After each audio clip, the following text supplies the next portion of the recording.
Voilà, bonsoir à tous.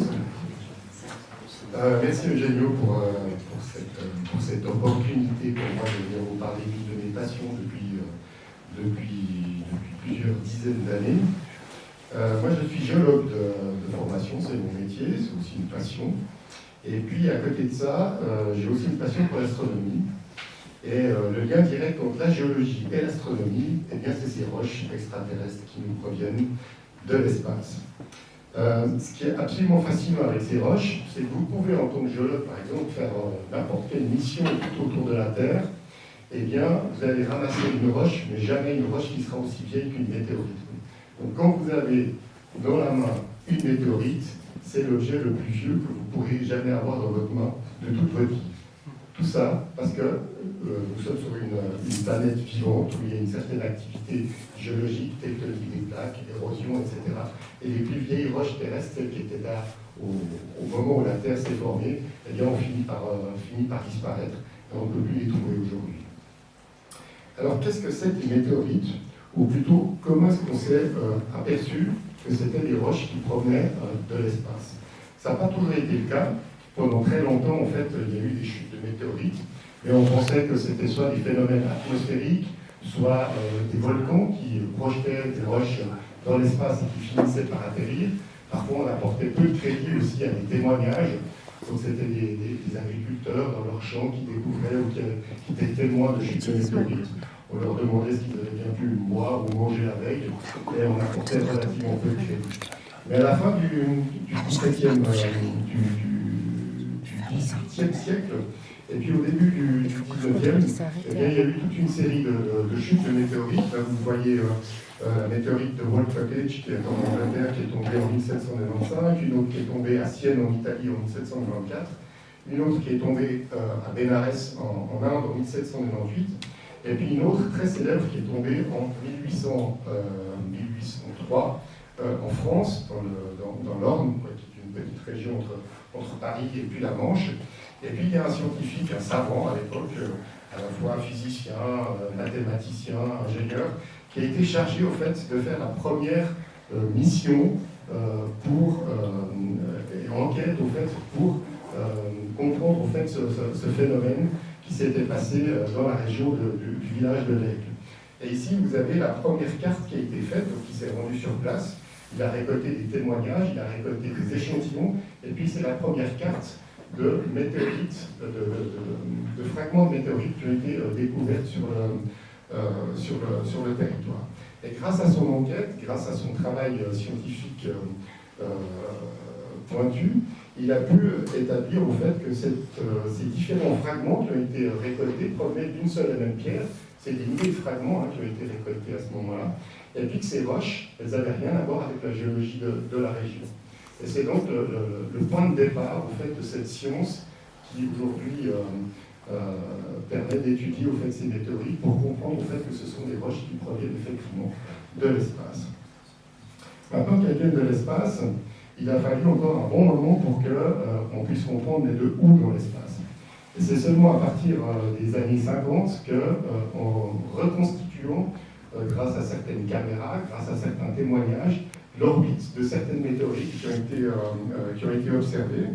Et puis vous avez ici, il y en a 5 de ces météorites, certaines qui ont été observées depuis la Tchéquie, d'autres depuis les États-Unis, Canada ou Inde, et qui a permis en fait, de reconstituer la trajectoire elliptique et puis de voir qu'elles avaient une origine commune au sein de la ceinture d'astéroïdes, qui est une ceinture au fait, d'objets astéroïdaux qui se situe entre l'orbite de Mars et l'orbite de Jupiter.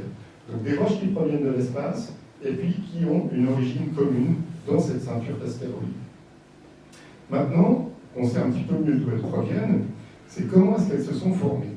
Et pour ça, il nous faut revenir au tout début de l'histoire de l'information de notre système solaire, où on avait au fait un nuage de gaz et de poussière qui a fini par se condenser, et puis pour venir par allumer au fait notre Soleil. Et vous avez vu au travers d'une image présentée avant par Claude Nicollier, par exemple dans la nébuleuse d'Orion, vous avez ces jeunes étoiles avec autour au fait, un disque de poussière et de gaz au fait, qui commençait à s'agglutiner. Donc on a eu la contraction de notre nébuleuse solaire, et puis un disque de matière qui s'est mis en rotation autour de l'étoile. Et dans ce disque, vous avez eu le phénomène d'accrétion. Les particules ont commencé à s'agglutiner, à s'agglomérer les unes avec les autres pour former des petites billes de silicate qui ont fini par grandir, devenir toujours plus gros, et puis pour finir des planètes. Mais avant de devenir des planètes, il y a eu deux scénarios. Vous avez ces petites billes qui s'agglutinent, qui se collent et qui se mettent ensemble, et puis qui vont devenir toujours plus grosses pour arriver jusqu'à parfois des objets qu'on appelle des planétissimaux, qui vont avoir à peu près 300-400 km de diamètre. C'est la taille qu'il faut pour qu'on ait un objet, grâce à la gravité, qui soit un objet sphérique et qui soit suffisamment gros pour pouvoir ensuite procéder à un processus qu'on appelle la différenciation.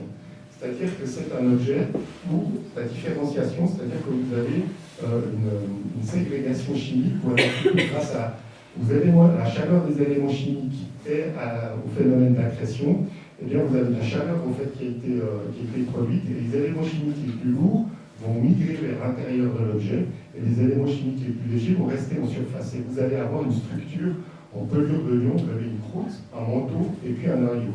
Mais ça, c'est valable uniquement pour les objets qui ont atteint cette taille de 200-300 km.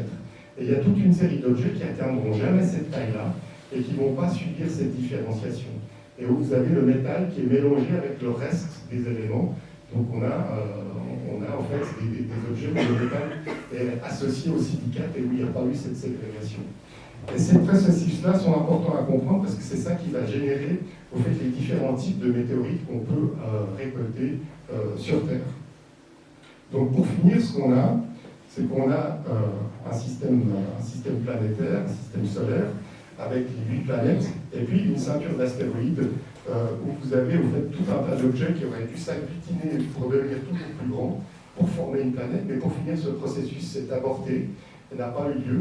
Donc on a ici, dans cette ceinture d'astéroïdes, au fait, les vestiges d'un instant au moment du début de la formation de notre système solaire, mais qui s'est figé. Et on a donc ici des témoins des tout débuts de la formation de notre système planétaire et des planètes. Donc on a, par exemple, dans cette ceinture d'astéroïdes, différents objets. Vous en avez certains qui sont très gros, comme l'astéroïde qui s'appelle Cérès, qui est un astéroïde qui fait 1000 km de diamètre. Donc c'est un objet qui est différencié, il est sphérique, et il a un noyau, un manteau, et puis une croûte. Vous avez un autre astéroïde qui s'appelle l'astéroïde Vesta, qui fait 500 km de diamètre. Ben, lui aussi, c'est un objet qui est sphérique et qui a un manteau, un noyau et une croûte.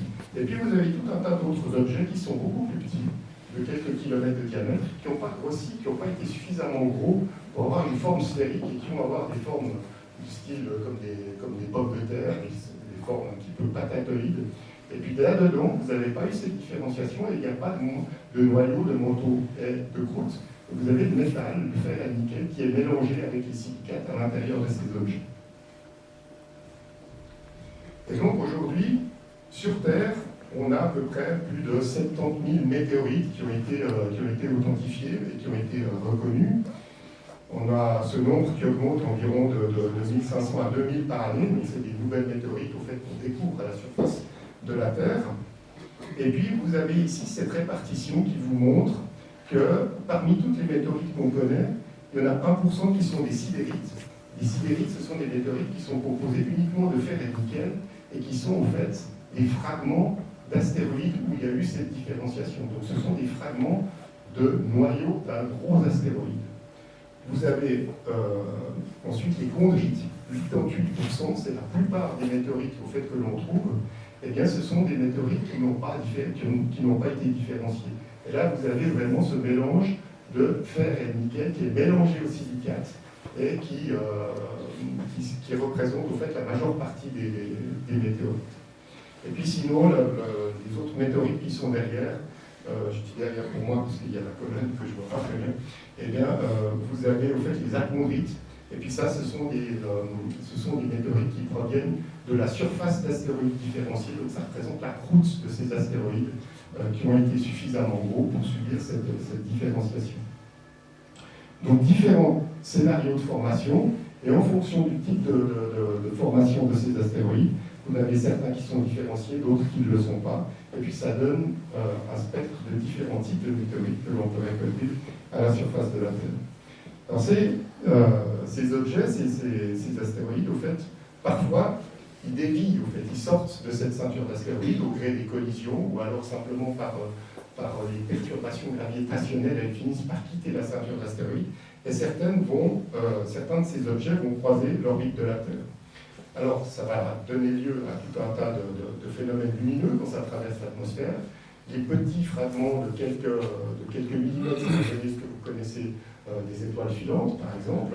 Et puis les plus gros vont donner soit des phénomènes lumineux que l'on va appeler des bolides, ou bien des météores. Certains vont se fragmenter en traversant l'atmosphère, et puis d'autres vont se fragmenter et puis aussi arriver jusqu'au sol. Certains vont entièrement se consommer dans l'atmosphère.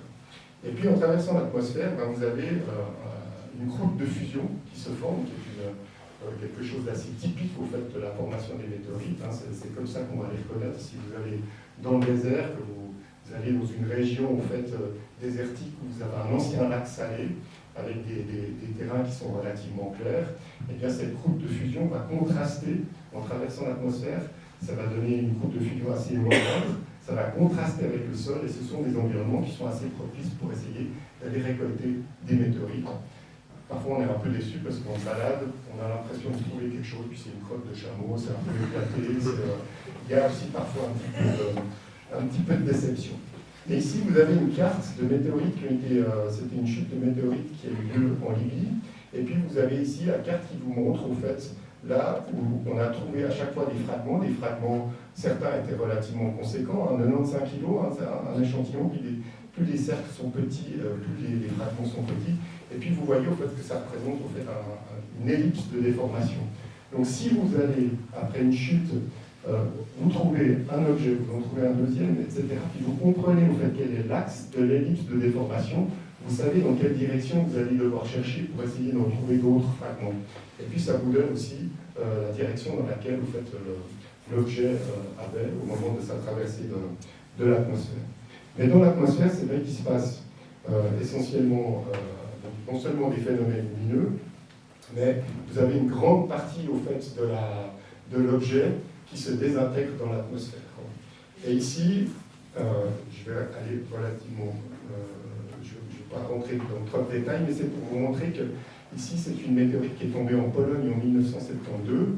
On estimait qu'on avait environ 230 kg à l'entrée de l'atmosphère, et pour finir, on n'en a récolté que 1 kg à la surface. Donc on a plus du millième au fait,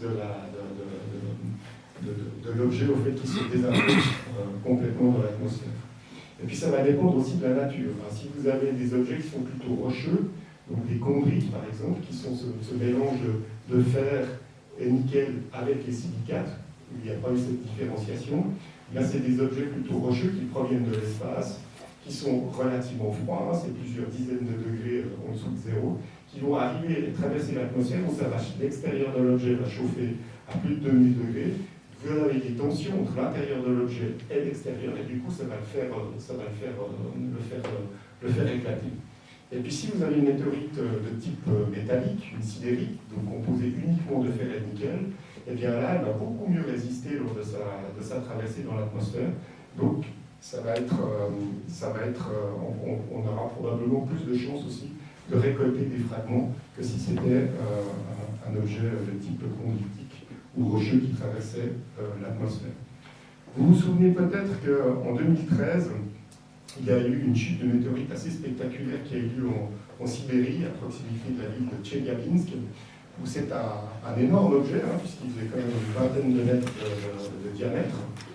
Et puis, il a explosé en plusieurs fragments en fait, à une altitude au fait, de 40 à 30 km d'altitude. Il y a eu plusieurs personnes qui ont été blessées par cette chute, mais pas parce qu'elles ont été blessées par des fragments de la météorite, mais simplement l'onde de choc liée à l'éclatement en fait, de cette météorite en plusieurs fragments a fait qu'il y a eu des vitres qui ont été cassées, il y a eu plusieurs dégâts sur des bâtiments importants, et c'est ça qui a été la cause de ces personnes qui ont été blessées.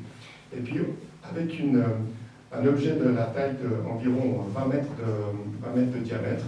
Au final, ont été récoltés 4 à 6 tonnes de météorites, plein de petits fragments, mais aussi des gros fragments. Vous avez ici un gros fragment de 500 kg qui ont été récoltés dans un des lacs qui était glacé au fait à l'époque, hein, puisque retenez la date puisqu'on parle du 15 février 2013, donc c'était en hiver, et puis au printemps ils ont organisé une expédition pour aller récolter cette météorite.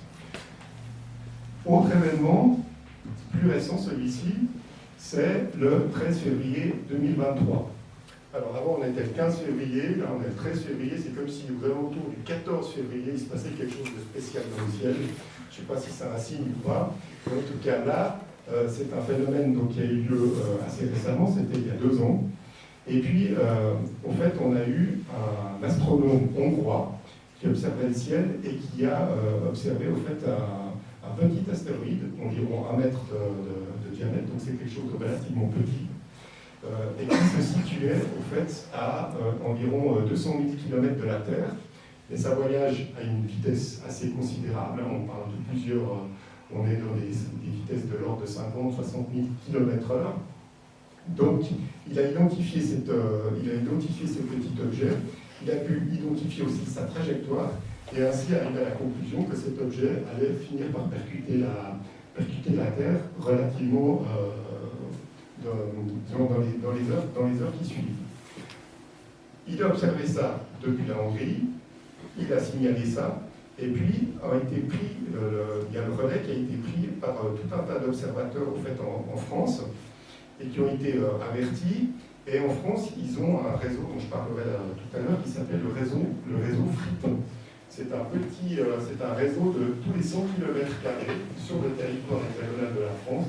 Il y a des sortes de webcams en fait, qui sont pointées vers le ciel et qui permettent en fait, d'observer quand vous avez des phénomènes lumineux qui se passent dans l'atmosphère, notamment des traversées d'objets célestes comme des météorites, et ainsi par triangulation de pouvoir réussir en fait, à cibler la zone où ces objets auraient pu percuter le sol. Et là, cet astronome hongrois en fait, a averti la trajectoire, le réseau Friton a été alerté, et puis ils ont su, donc là on était, quand cet astronome hongrois en fait, a fait son observation, il était 20h la veille, et puis en Normandie, donc ça fait quoi, à peu près 6 heures plus tard, eh bien vous avez au fait l'objet qui a fini par traverser l'atmosphère en faisant des beaux phénomènes lumineux qui ont été photographiés par certains de ces webcams notamment. Et puis ils ont pu cibler au fait la zone dans laquelle cet objet a potentiellement pu toucher le sol. Donc ils ont organisé le lendemain et dans les jours qui ont suivi au fait une sorte de battue avec une certaine discipline pour pouvoir au fait sonder le sol, et puis ils ont fini par trouver au fait un objet qui correspondait à la chute. Donc cet objet, il avait été observé la veille à 200 000 km de la Terre, et puis quelques heures plus tard, il est récolté en France, en Normandie. Et puis là où c'est assez fabuleux, c'est que ce qui est très intéressant, c'est de pouvoir récolter ces objets quand ils tombent sur Terre très rapidement, de manière à pouvoir éviter qu'ils soient perturbés ou altérés par la pluie, par tout un tas d'altérations qui va avoir des conséquences sur ce que vont analyser les scientifiques. Donc on a tout intérêt à récolter ces objets très vite. Donc vous voyez aussi, c'est un objet qui faisait environ 1 mètre, donc à peu près, ça fait à peu près 2000 kg de matériaux qui est identifié à l'extérieur de notre atmosphère, et puis pour finir, on récolte sur Terre plus qu'un seul kilo. Donc vous voyez la quantité de matériaux qui est vaporisé et qui est détruit par la traversée de l'atmosphère. La plupart des météorites, je vous ai dit qu'il y en avait à peu près 70 000, la plupart ce sont des trouvailles, donc 98%. Et quand on dit trouvailles, ça veut dire que ce sont des objets qui sont tombés à la surface de la Terre depuis des années, des dizaines d'années, voire pour certaines depuis des milliers d'années. Et c'est très très rare, en fait, environ 2% des chutes où à la fois on observe Et en plus, on récolte directement derrière les objets.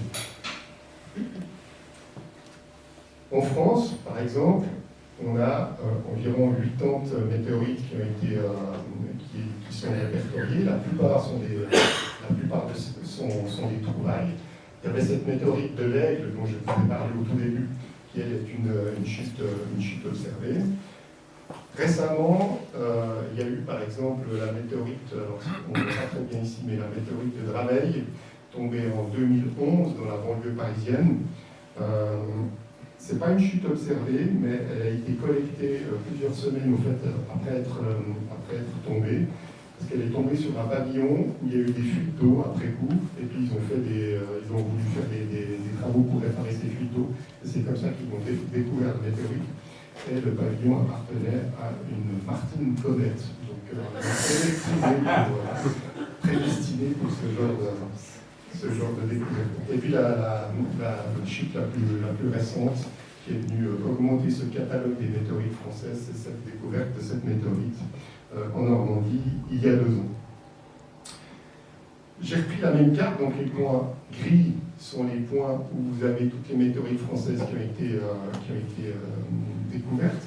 Et puis les points rouges, c'est là où vous avez justement ces webcams qui sont orientés vers le ciel et qui sont chargés au fait de quadriller environ tous les 50-100 km le ciel pour pouvoir faciliter la recherche de météorites quand il y a des phénomènes lumineux qui auraient été observés. Ils ont mis ça en place depuis, ça fait à peu près une dizaine d'années maintenant que ce réseau FLICON fonctionne. En Suisse, on n'a pas malheureusement ce genre de réseau, mais il y a un observatoire, à ma connaissance, qui participe à ce réseau, c'est une webcam qui est située sur l'observatoire de Saint-Luc, en Valais, et qui vient aussi compléter ce réseau. Il y a les Italiens qui ont aussi un réseau un petit peu similaire.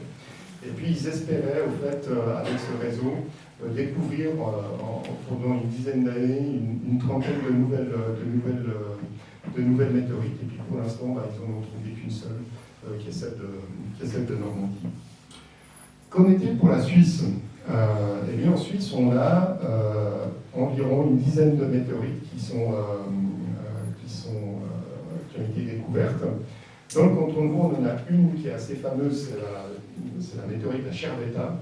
C'est une chute qui a été observée, elle est tombée 30 novembre 1901, et puis elle a été récoltée par des bûcherons du canton de Vaud dans la région de Falaisieux. Cette météorite est tombée à côté d'eux, et puis ils ont pu la récolter. Et il y a un magnifique article qui raconte, au fait, c'est un phénomène lumineux avec tout un tas d'effets sonores aussi, et qui raconte, au fait, tout ce que les témoins qui ont observé cette chute ont ressenti. Et puis c'est un objet aujourd'hui que vous pouvez aller observer au Palais de Rumines à Lausanne.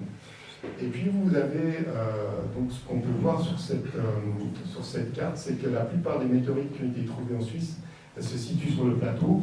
C'est pas parce qu'ils en tombent plus, mais c'est tout simplement là où il y a le plus de densité de population, et par conséquent c'est là où on en trouve le plus. On voit que dans les Alpes, on a relativement peu de découvertes.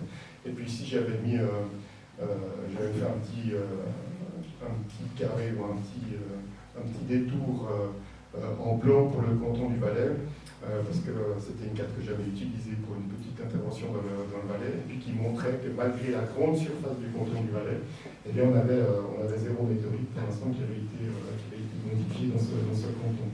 Alors qu'on en a dans les Grisons, on en a dans le canton de Vaud, on en a dans le canton de Berne, mais pas en Valais.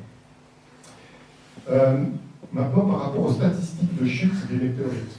Alors, si vous espérez en trouver une dans votre jardin, il va falloir patienter pendant un bon moment, parce qu'on estime qu'une météorite à peu près de la taille du poing tomberait, si vous avez un grand jardin qui fait environ 1000 km carrés de surface, ben, il faudrait que vous attendiez environ 100 millions d'années dans votre chevron pour pouvoir en trouver une. Donc, c'est peut-être pas forcément la bonne solution. Mais il y a des endroits à la surface de la Terre où il est plus facile de trouver des météorites. Là, vous avez ici un graphique qui vous montre, au fait, vous avez en bas, vous avez des numéros, ça va de 102 jusqu'à 112. C'est les numéros, en fait, le météoritical bulletin. C'est un bulletin en fait, qui sort plusieurs fois et puis qui fait chaque année en fait, une synthèse des découvertes qui ont été faites de météorites pendant l'année. Alors en 2000, vous avez ici, vous voyez qu'en général, on en découvre entre 2000 et 3000 nouvelles chaque année. Et puis vous en avez une grande partie, la plupart, en fait, sont découvertes en Antarctique. C'est des missions scientifiques de la NASA ou alors des missions scientifiques des Japonais aussi qui ont des bases scientifiques en Antarctique. Parce que les météorites, au fait, quand elles tombent sur un glacier, le glacier bouge, et si vous avez compris la dynamique du glacier, vous savez là où vous allez devoir vous positionner pour essayer de récolter tout ce que le glacier a pu ramasser et concentrer grâce à l'écoulement de la glace. Donc ce sont des environnements où c'est relativement, c'est plus facile de trouver des météorites, non pas qu'ils en tombent plus, mais tout simplement parce que non seulement il y a le contraste entre la glace et la roche noire, mais il y a aussi le fait que la glace, au fait, va finir par vous concentrer en certains points les météorites qui sont tombées sur le dos des glaciers. Mais ce que vous voyez ici, c'est qu'il y a environ 2 000 à 3 000 météorites qui proviennent, qui sont découvertes chaque année. Et à chaque fois, c'est quelque chose de nouveau, puisque c'est à chaque fois, au fait, un fragment de l'origine de notre système solaire qui peut potentiellement nous amener des éléments nouveaux pour la compréhension de comment s'est passée au fait, la formation de notre système solaire à son tout début. Alors, on peut en trouver sur Terre, notamment en Antarctique ou alors dans les déserts, mais ces dernières années, il y a eu plusieurs missions assez emblématiques pour aller les chercher directement dans l'espace. Alors, il y a évidemment les missions Apollo, où les astronautes sont revenus avec 300 ou 400 kilos de roches lunaires. Vous avez aussi, on l'oublie parce que c'est relativement anecdotique, mais il y a les Russes qui ont ramené aussi des roches lunaires, pas parce qu'ils y sont allés, mais parce qu'ils avaient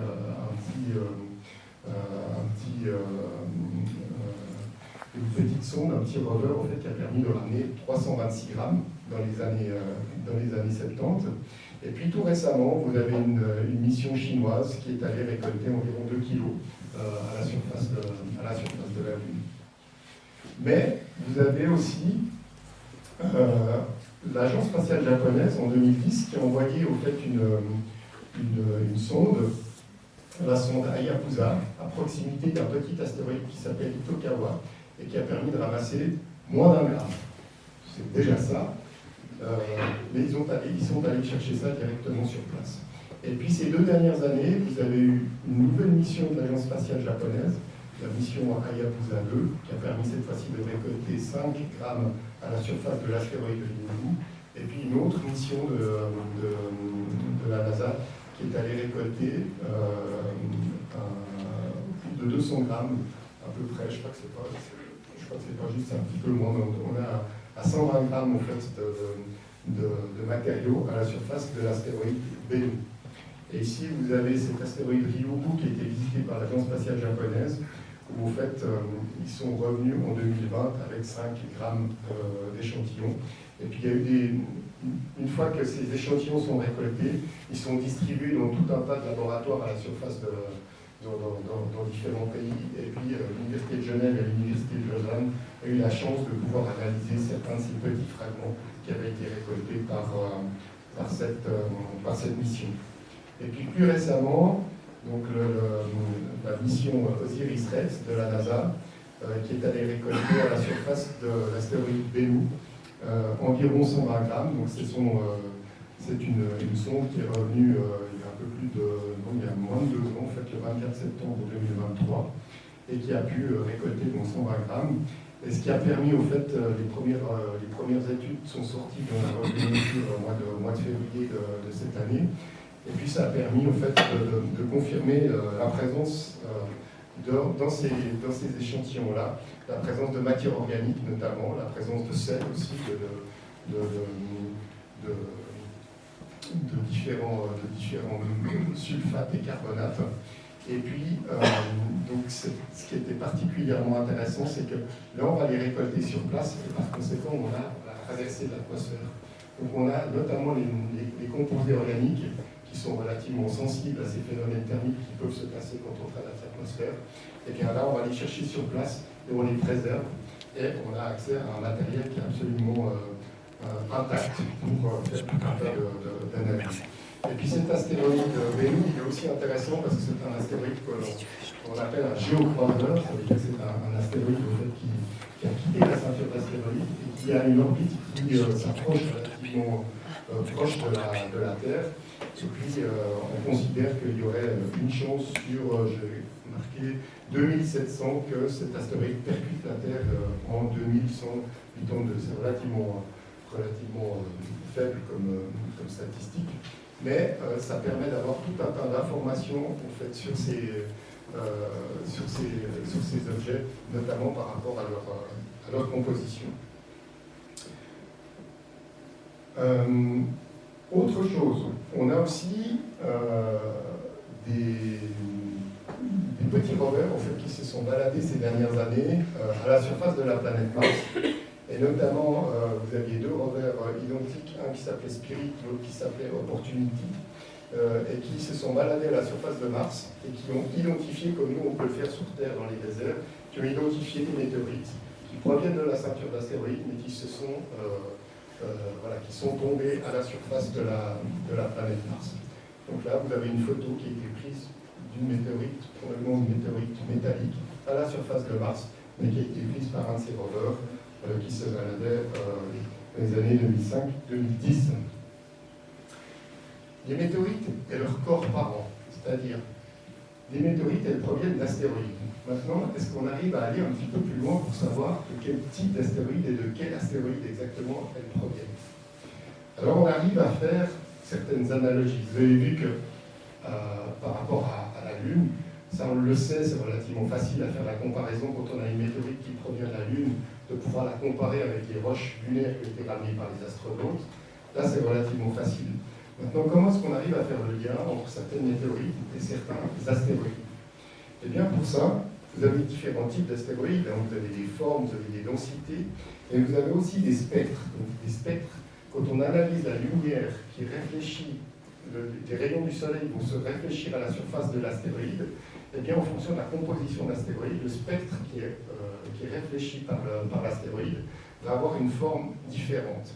Et on peut faire, notamment avec l'astéroïde Vesta, qui est un astéroïde qui fait environ 500 km de diamètre, donc c'est un tout gros astéroïde, qui est un astéroïde sphérique et qui est différencié. Eh bien, vous voyez que le spectre de la lumière de cet astéroïde Vesta a une signature très particulière. Et on a, en fait, certaines météorites, et notamment des météorites qu'on appelle des eucrites, quand on les soumet à un spectre lumineux, elles ont un spectre qui est exactement le même et qui se superpose parfaitement avec le spectre de l'astéroïde Vesta. Donc ça, c'est un des moyens que l'on a de pouvoir faire le lien entre certaines météorites et puis l'astéroïde Vesta, qui est un objet en fait, qu'on peut voir nous-mêmes presque à l'œil nu, en tout cas au télescope, donc de voir un lien entre quelque chose qui est tombé sur Terre et quelque chose que l'on peut voir dans notre système solaire. Les météorites martiennes, comment est-ce qu'on arrive à savoir que ce sont des météorites qui proviennent de la surface de Mars? On a plusieurs indices. Un des indices qui est le plus probant, c'est qu'à la surface de Mars, il y a une atmosphère qui est relativement ténue, mais qui a été visitée par les sondes Viking dans les années 70. Et on a pu mesurer la composition de l'atmosphère martienne. Et quand on a une météorite que l'on suspecte de provenir de la surface de Mars, eh bien, vous pouvez la prendre et puis l'amener dans un laboratoire spécifique dans une université. Vous mettez ça dans un four sous vide et puis vous chauffez cette météorite de manière en fait, à la faire dégazer. Et vous analysez le gaz en fait, qui provient de cette météorite, qui avait été piégé lors de la formation de cette roche à la surface de Mars. Eh bien, vous superposez au fait, la composition de ce gaz et la composition de l'atmosphère martienne, et puis vous voyez au fait qu'il y a une corrélation absolument parfaite. Ça, c'est ici vous avez les valeurs en xénon, en néon, en argon et en CO2 sur la planète Mars. Et puis ici, vous avez au fait ces mêmes valeurs qui ont été mesurées dans une météorite avec un nombre impossible mais qui a été trouvé en Antarctique. Et puis on voit cette corrélation absolument parfaite. On sait aussi que la planète Mars, c'est une planète qui a eu quand même une certaine activité géologique avec des volcans. Aujourd'hui, il n'y a plus tellement d'activité, mais il y a eu quand même du magma, il y a eu des phénomènes géologiques qui se sont passés. Donc on a des roches qui n'ont pas 4,5 milliards d'années comme l'âge de notre système solaire, mais qui sont des roches qui sont quand même plus jeunes, de quelques centaines de quelques millions d'années plus jeunes. Donc on a non seulement la composition du gaz, mais on a aussi l'âge de ces roches qui se sont formées à la surface de la planète Mars. Maintenant, on peut aller encore un petit peu plus loin. C'est-à-dire que quand on sait que ça provient de Mars, est-ce qu'on arrive à savoir de où sur Mars ça peut provenir? Et pour ça, donc, comme je vous ai dit, on peut connaître au fait l'âge de la météorite, c'est-à-dire de quand date, quand est-ce que le magma s'est cristallisé, s'est refroidi, s'est solidifié à la surface de Mars. La plupart des météorites martiennes ont un âge qui est inférieur à 1,5 milliard d'années. Donc on va chercher à la surface de Mars, en fait, là où on a des terrains qui sont inférieurs à 1,5 milliard d'années. Et vous voyez que sur Mars, au fait, vous avez une sorte d'asymétrie. Vous avez la partie de l'hémisphère sud qui est très cratérisée, qui est un hémisphère géologiquement assez vieux, et puis toute la partie de l'hémisphère nord, qui est un hémisphère où il y a beaucoup moins de cratères et qui est beaucoup plus jeune. Donc on a, à partir des cartes géologiques de la surface de Mars, basées notamment sur la quantité et la densité de cratères, pu identifier la zone où on a des terrains qui sont potentiellement en fait inférieurs à 1,5 milliard d'années. On a ensuite la possibilité de faire d'autres analyses. Et non seulement on a l'âge de la roche, mais on peut en plus réussir à savoir depuis quand cette roche a quitté Mars pour arriver sur Terre. Quel a été le temps de son voyage. On appelle ça l'âge d'exposition.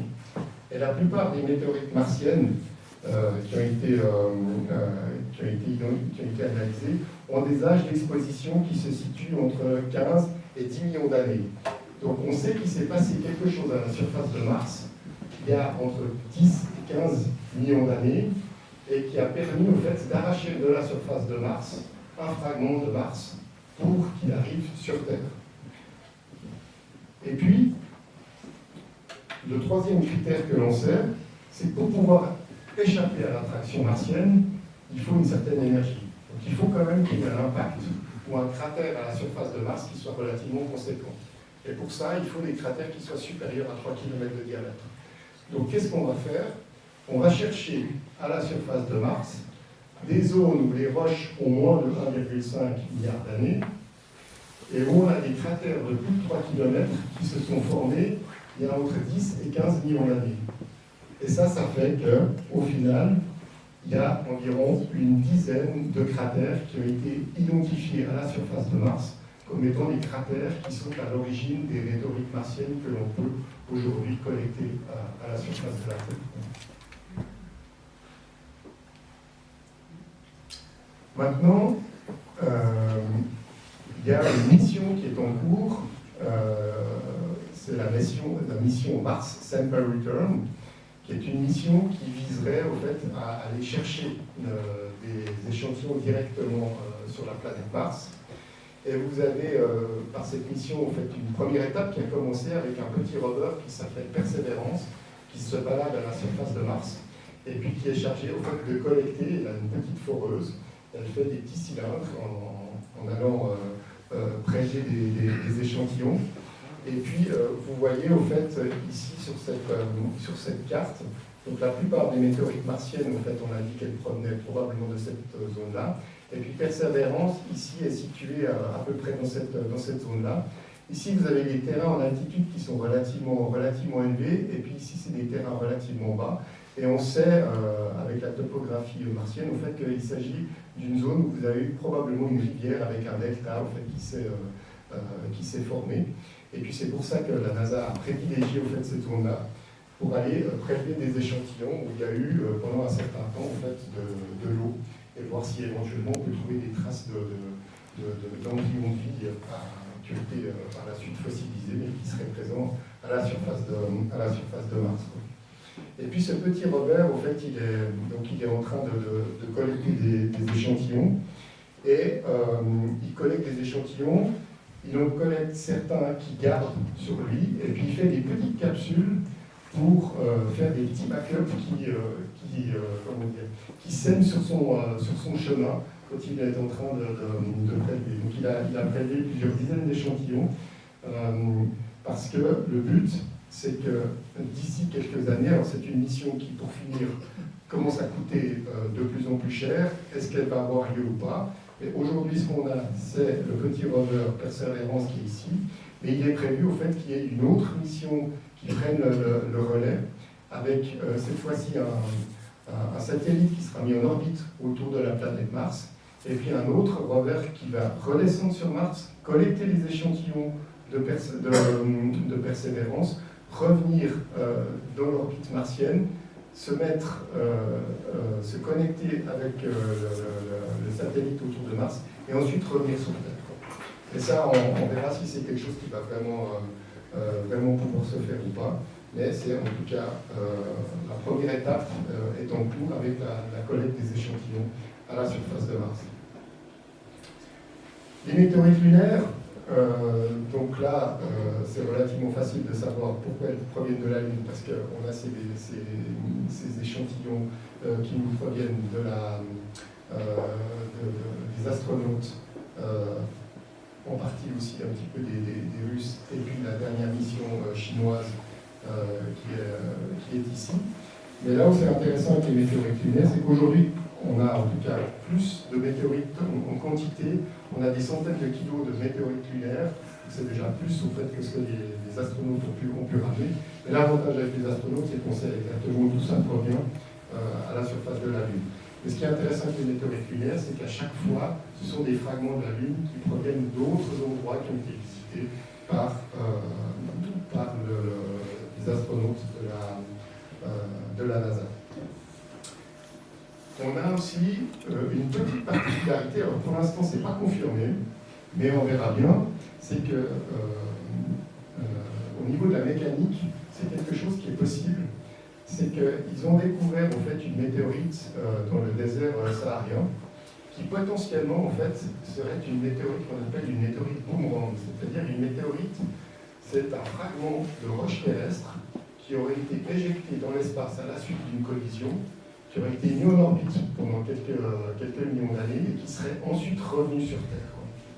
Et là, ça nécessite encore quelques confirmations. Ça a juste fait l'objet d'un abstract lors d'un congrès météoritique en 2003.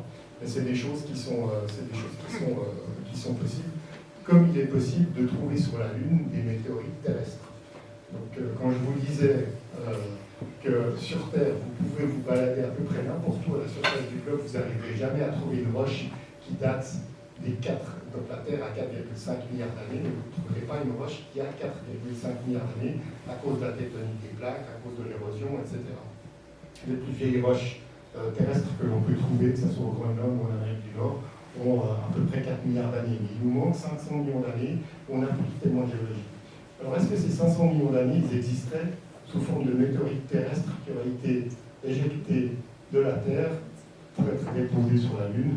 C'est un fantasme, mais ça serait pas mal. Voilà, j'arrive au bout de ce que je voulais vous raconter sur les météorites. Je vois le temps qui passe, donc je ne vais pas aller plus loin sur les quelques slides supplémentaires que j'avais, c'était par rapport au Géo 3 heures. Mais je vais terminer juste avec une petite figure que j'aime bien, que je vais vous expliquer. Vous avez ici, au fait, en bas, vous êtes dans une carrière de calcaire en Suède. C'est une carrière qui est utilisée, vous avez des dalles de calcaire qui sont sciées pour être utilisées comme roche ornementale, pour faire des dalles ou alors des plans de travail de cuisine, etc. Et en sciant en fait cette falaise de calcaire, eh bien, ils avaient des sortes d'impuretés. Et il s'est avéré que ces impuretés sont des météorites. Des météorites qui sont tombées dans cette roue calcaire. Et ce calcaire, il a plus de 400 millions d'années. Donc vous avez au fait un fossile de météorite tombé dans la roche il y a plus de 400 millions d'années. et que l'on peut trouver, vous avez des témoins en fait de cette chute dans ces roches qui sont exploitées en Suède. Et puis vous avez juste à côté, peut-être que ça ne vous parle pas beaucoup, mais vous avez un fossile qui est juste à côté de cette météorite. C'est un fossile de nautile, qui est un céphalopode qui vit encore aujourd'hui, qui vivait déjà à l'époque il y a plus de 400 millions d'années, mais qu'on peut trouver encore aujourd'hui. Voilà, je vais terminer, et puis je mentionne encore ceux qui veulent en savoir un peu plus aussi sur les méthodes, puis c'est un sujet absolument inépuisable, il y a tellement de choses à raconter, notamment sur les cratères d'impact, sur les géocroiseurs, j'en ai pas parlé, mais vous avez peut-être vu les journaux qui en ont beaucoup parlé en début d'année, parce qu'on avait identifié un astéroïde qui potentiellement pourrait percuter la Terre d'ici quelques années, etc. Mais par exemple, les cratères d'impact qui sont un autre sujet, mais qui est particulièrement intéressant pour savoir aussi quels impacts, quel rôle ont joué ces cratères et ces chutes de météorites à la surface de la Terre, notamment pour influencer tout un tas de choses au niveau de l'évolution, de l'origine de l'eau, etc. Et puis demain, donc on aura, avec un des amis collectionneurs de météorites, on aura un stand ici, et vous pourrez, si vous êtes là, venir essayer de voir s'il y a des fausses météorites, vous pourrez tester, vous pourrez voir si vous arrivez à les reconnaître ou pas. Il y aura des microscopes aussi pour pouvoir voir en fait, vraiment ces petites piles de silicate, ces petits cônes en fait, que l'on a dans certaines météorites. Donc si jamais vous êtes là, ce sera avec plaisir que je poursuivrai la discussion. Voilà, merci.